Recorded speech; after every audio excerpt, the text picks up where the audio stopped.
Hay personas que han dejado un surco, una huella, por su trayectoria como congresistas o como luchadores por las libertades. Uno de ellos es Heriberto Benítez, a quien yo conocí cuando trabajaba en Panamericana Televisión, justamente en los momentos que Montesinos perseguía a los periodistas, y era el caso de Leonor La Rosa, del cual era defensor él. Un caso que estaba vinculado a la muerte de Leonor Barreto y otras agentes del CIN asesinadas por Montesinos.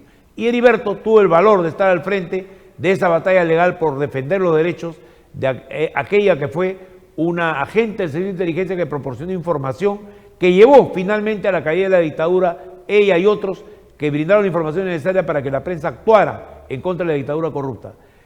Heriberto Benítez es un abogado, ha sido miembro del Estudio Vallerrestra, es un abogado de destacada trayectoria y un congresista que siempre tuvo filo para decir las cosas. Hoy lo tengo acá para conversar con él sobre la moción de traición a la patria. Muy buenas tardes, Heriberto, ¿cómo estás? Qué gusto de tenerte con nosotros.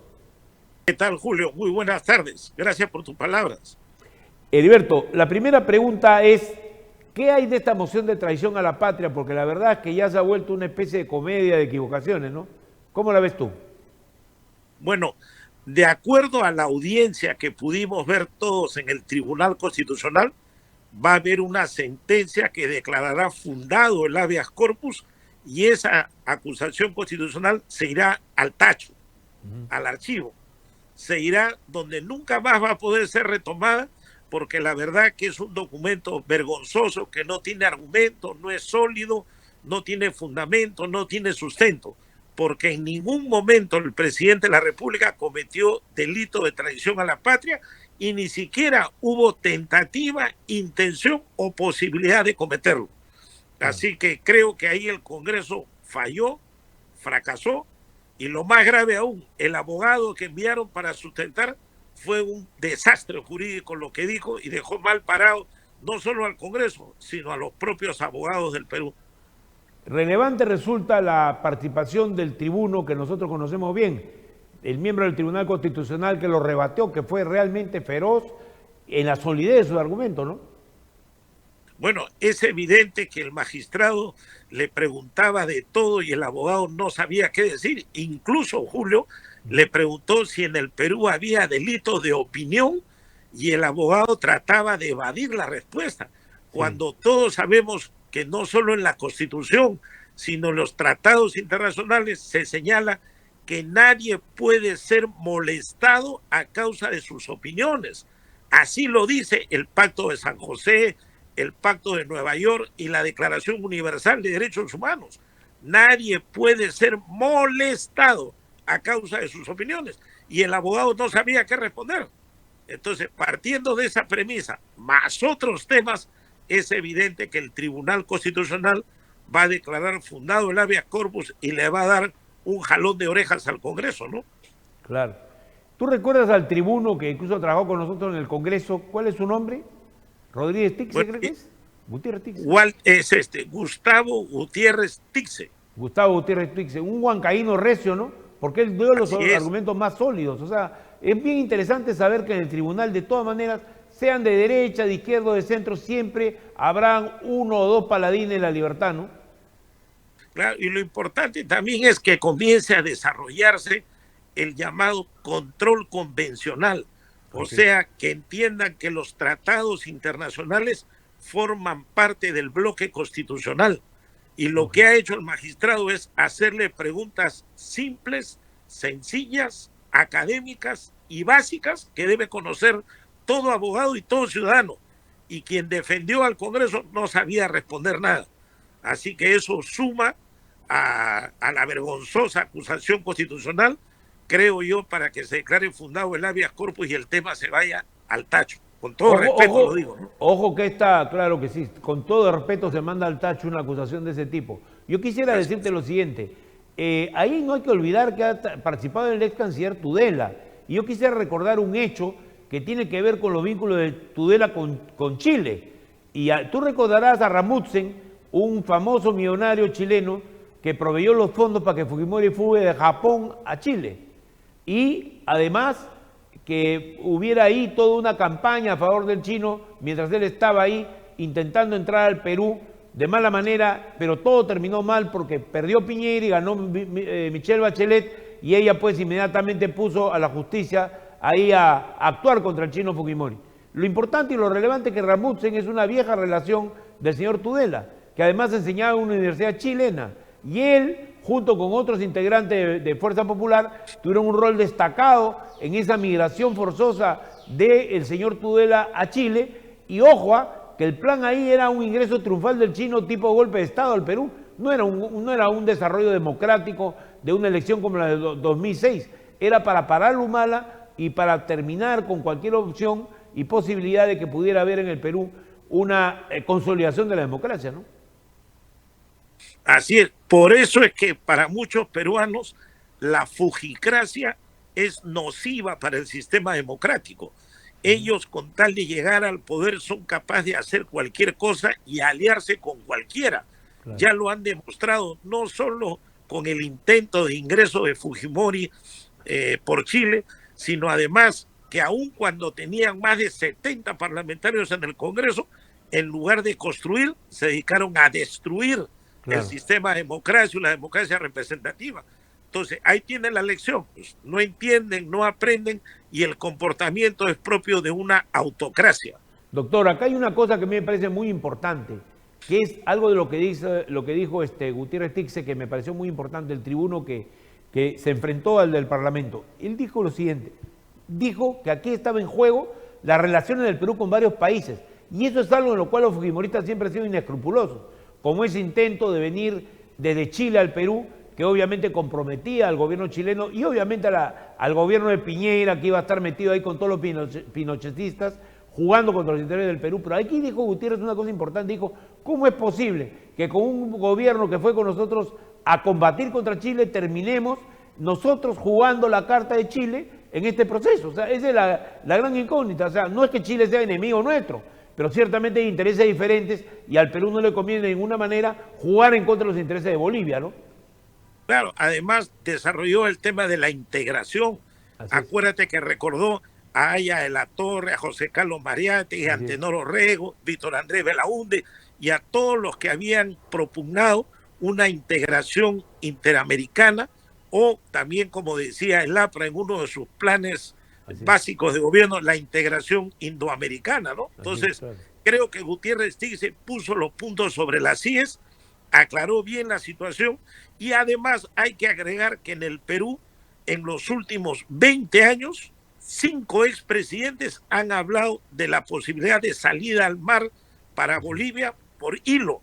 O sea, lo ha dicho Toledo, lo ha dicho PPK, lo ha dicho Humala, lo ha dicho García, lo ha dicho el propio Fujimori, que hasta se fue a bañar con Paz Zamora en los años 92 para poder firmar un convenio y un acuerdo internacional. Y además, recuerda Julio, Alan García firmó un protocolo donde autorizaba a Bolivia que pueda construir una escuela naval en territorio peruano en el puerto de Hilo. Claro. Y nadie se le ocurría pensar que eso era traición a la patria. Claro. Eso demuestra que el canciller Tudela, porque yo censuro mucho su participación, él ha estado ahí con Jaime de Altaos, con un viejo conocido nuestro, Ángel Delgado, y otros que se han pasado a lo que se llama la derecha brucha y achorada, pero sin ofenderlos. En realidad se trata de actos violentos, ¿no? Por eso lo de achorada, o sea, actos violentos que no tienen sentido con la razón y la lógica. Yo creo que uno puede asumir posiciones, pero en este caso hay un tema muy grave, que es el interés del Perú. El interés del Perú en sus relaciones con Bolivia, que por odio a Evo Morales lo quieren convertir en un tema de antagonismo. Han tenido la descortesía de impedir que Evo Morales venga a un evento en el Perú. Han tenido frases muy agresivas, creyendo que con eso libran una batalla contra el chavismo, etc. Yo creo que los países derrotan a las dictaduras y no las derrotan este tipo de campañas internacionales montadas por gente que en realidad no tiene ninguna base social, ¿no? A mí me parece, esa parte la que me parece más peligrosa, ¿no? Esa actitud ante Bolivia, ¿no? Además, acuérdate, Tudela le gustaba el baile del chino. Acuérdate que salía en los mítines y bailaba igual que Satomi Kataoka, la que fue su cónyuge de Fujimori. Ambos levantaban los brazos como si fueran un avión y se ponían a disfrutar del baile del chino. Entonces ya sabemos de dónde vienen todas esas tendencias, esas relaciones y esas ideologías que solo buscan destruir al Perú y apoderarse del poder, ¿no? O sea, al final, fíjate, qué triste, ¿ah? Al final el señor Tudela, que yo lo respeto, porque es una personalidad que tuvo valor en la toma de la residencia de la Embajada de Japón, que tiene una serie de méritos académicos, sin embargo se le ve a él al final de su vida comprometido en acciones que en este caso son coincidentes con los pinochetistas de Chile. Yo no creo que haya algo más antinacional contra el Perú que una alianza con esa gente, o sea, porque son gente que lo que quieren es reconquistar todo lo que puedan de espacio en América Latina, no será con invasiones, pero ciertamente con una hegemonía económica que se puede transmitir también en la idea de que aquí en el Perú hay una dictadura, ¿no? Yo creo que hay mucho riesgo acá y que la actitud ante Bolivia además es totalmente censurable porque en el fondo es racista, discriminatoria y completamente contraria al derecho internacional, ¿no? Además, tú ves un Tudela que es un diplomático con espíritu dictatorial. Es un diplomático que tiene el alma de un dictador y que le gusta siempre la autocracia y la prepotencia para llegar al poder. Bueno, sus antepasados fueron colaboradores, sus antepasados que son holandeses fueron colaboradores de los nazis, ¿eh? Cuidado. O sea, hay antecedentes de todas estas cosas, ¿no? Mira, nadie discute que tiene capacidad intelectual, que es una persona leída, que es estudioso, pero su tendencia política lo arrastra a buscar que destruir la democracia y siempre a pegarse al lado de los autócratas, de los abusivos, de los prepotentes, como tú lo has dicho, de una derecha bruta y achorada que no piensa y que quiere arrasar con toda la democracia, ¿no? Claro. Yo quisiera decirte algo más, ¿no? Me parece que estamos, Heriberto, tú has sido testigo de la caída de Fujimori, hemos estado juntos en ese momento, yo era asesor del Congreso, del grupo parlamentario en el cual tú estabas, y has sido testigo de este suceso, has sido testigo de varios momentos difíciles del Perú los últimos 5 años, y sin embargo, caída de presidentes, encarcelamiento de presidentes, etcétera. Sin embargo, ¿qué lecciones podemos sacar? Por ejemplo, ¿el uso de la prisión preventiva no se ha vuelto un arma de doble filo? Claro, la prisión preventiva la han convertido en una pena anticipada, en una condena social. Y lo grave es que los fiscales utilizan como acto previo el llamado allanamiento. Entonces llegan a la casa de las personas en horas de la madrugada, los agarran durmiendo, les toman fotos y los hacen aparecer como que se estuvieran escondiendo o fugando de la justicia. Luego los detienen 10 días con detención preliminar, los apretan o ajustan para que se vuelvan colaboradores eficaces y si no lo logran le dan prisión preventiva para seguir destruyendo a las personas. Pero a pesar de eso, mira Julio, queda una luz de esperanza porque el Tribunal Constitucional hace pocos días ha sacado una sentencia en el caso Yoshiyama, donde exhortan al Congreso de la República para que cuando dicten prisiones preventivas pueda cada 6 meses el juez revisar de oficio esa medida. Y el Tribunal Constitucional ha exhortado al Congreso para que modifique el Código Procesal Penal y se pueda dar esa medida de tal manera que se pueda garantizar la libertad de las personas y que no permanezcan los procesados presos como una medida abusiva en el cual los fiscales generalmente buscan que se vuelvan colaboradores eficaces para obtener un resultado negativo. Y a eso yo te podría adelantar, Julio, que en el Congreso de la República están trabajando ya un proyecto de ley para que cuando se trate de prisiones preventivas, estas sean dictadas por un juzgado colegiado de 3, que no le dará uno, mayor no garantía. como es ahora. Claro, Le dará mayor garantía, mayor posibilidad de análisis y evaluación en las decisiones, ¿no? Ahora, la prisión preventiva aparentemente ha sido sacralizada como un medio de obtener confesiones, pero estamos viendo en el caso de Samir Villaverde, de la propia, yo le digo Rubio al Pomo, la señora Karenín López, está realmente llevando a que haya un tema en el cual no está claro qué beneficio saca el Estado de gente que no tiene en realidad pruebas en algunos casos, ¿no? Pueden haber algunas, yo no digo que Castillo sea inocente, eso está por probarse, pero sí me parece que hay un uso alevoso de la prisión preventiva, más aún con una fiscal que ha demostrado que está al otro lado de la barda, o sea que ella está en oposición política del país, o sea, eso no tiene un precedente en la historia reciente del Perú, ¿no? Hay un uso malicioso y doloso de la prisión preventiva. Y como tú bien has dicho, apunta a volver a la gente colaboradora eficaz para que con el fin de obtener su libertad sean capaces de decir o de firmar cualquier cosa. Bien. Por eso es que la Corte Suprema ha dicho que las declaraciones, versiones o, digamos, testimonios de un colaborador eficaz no resultan fiables, siempre generan duda.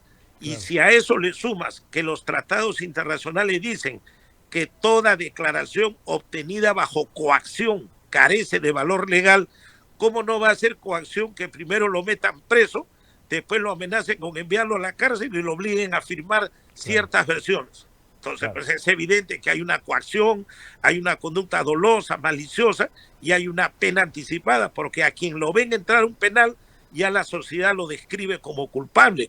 Y si sale libre dirán, es porque tenía poder o porque pagó. O sea, el daño ya está causado. Claro. Bueno, Heriberto, mucho gusto haber estado contigo, realmente muy juicioso, muy interesante, basado en tu experiencia, lo que nos cuentas respecto a esta moción de traición a la patria que parece ser que ya se cae sola, pero lo relevante es empezar a discutir los temas jurídicos desde este ángulo tan filoso, lleno de humor y ácido que tienes tú, porque permite darnos cuenta de los errores que se cometen, también entre los jueces y fiscales y también los que cometen aquellos que recurren al lawfare o a la guerra usando las leyes como un elemento de la política. Te agradezco mucho. Buenas tardes. Gracias a ti, Julio. Buenas tardes y espero que estos días hayas pasado un buen cumpleaños. Te lo mereces. Muy amable, mi querido Heriberto. Con ustedes, amigos, vuelvo en la siguiente edición de Sin Floro. Gracias por la atención prestada.